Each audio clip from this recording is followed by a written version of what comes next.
This looks like something you would expect to see in Italy, not in Russia. But what's even more surprising is that at one point this place wasn't even a church anymore, and most people walking past it every day have no idea what really happened here. Hi everyone, it's Russian Girl. Today I came to the city center to show you one of the most iconic places of Saint Petersburg, Kazan Cathedral.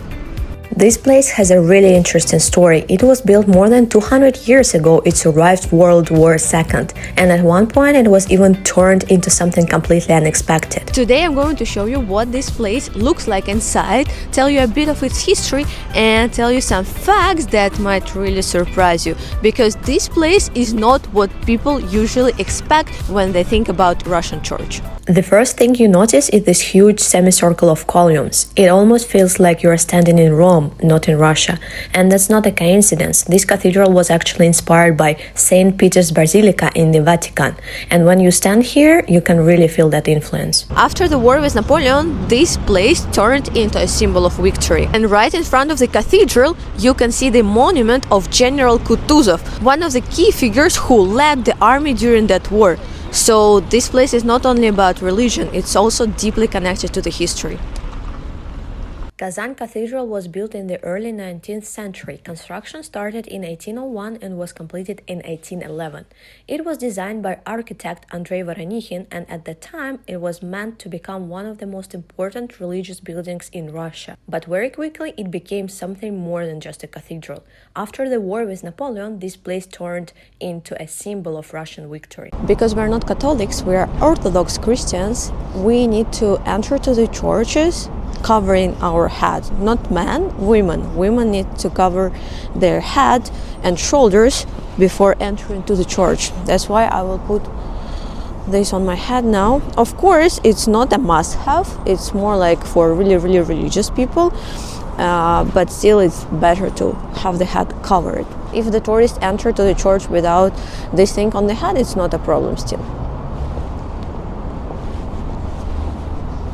And what's even more impressive, during the Second World War, when Saint Petersburg was under siege, this cathedral was carefully protected from bombing and shelling.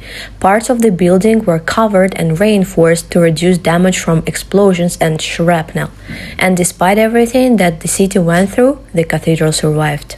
Today, it's not only a religious place, it's also one of the most visited landmarks in St. Petersburg. Every year, millions of people come here, tourists, locals, visitors from all over the world, and you can really feel that energy when you walk around here. Some people come to explore, others come for something more personal.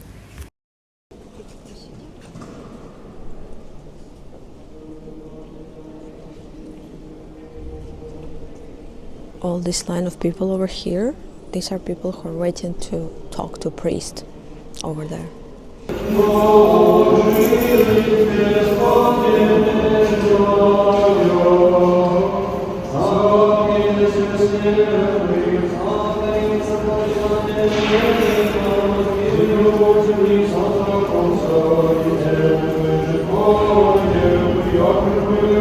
And also in our Orthodox churches, when the priest is talking, like it's happening over there now, you can hear that he's kind of singing, and also people are not sitting. We actually don't have in churches place to sit.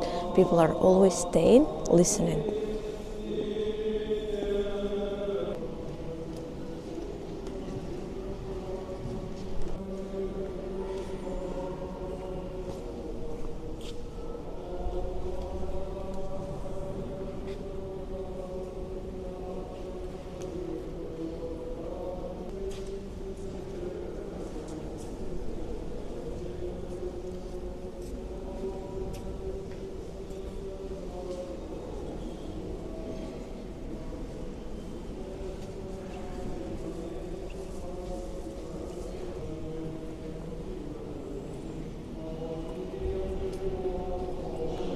But what makes this place even more interesting is what happened to that place during the Soviet period, because at that time government was no longer supported religion, and moreover it was actively promoting the idea of atheism, that religion should not play role in society. That's why many churches were repurposed or even closed. And Kazan Cathedral became one of them. At that time, it was turned into a museum of the history of religion and atheism, which honestly sounds really unusual. A former cathedral that explains why religion shouldn't exist. And this continued for decades. Only in the early 1990s, after the Soviet Union collapsed, the building was returned to the Russian Orthodox Church and became a functioning cathedral again. And if you think about it, this place has lived through completely different realities. And maybe that's why it feels so unique today. Today, it's once again an active cathedral, and people come here for the same reasons they did many years ago. This icon is one of the main icons in this church, in this cathedral, because here you can see the family of Tsars, the last family of Tsars that was here in Russia. The name of the Tsar was Nikolai II, and their surnames was Romanovy. And now this family is canonized in this church.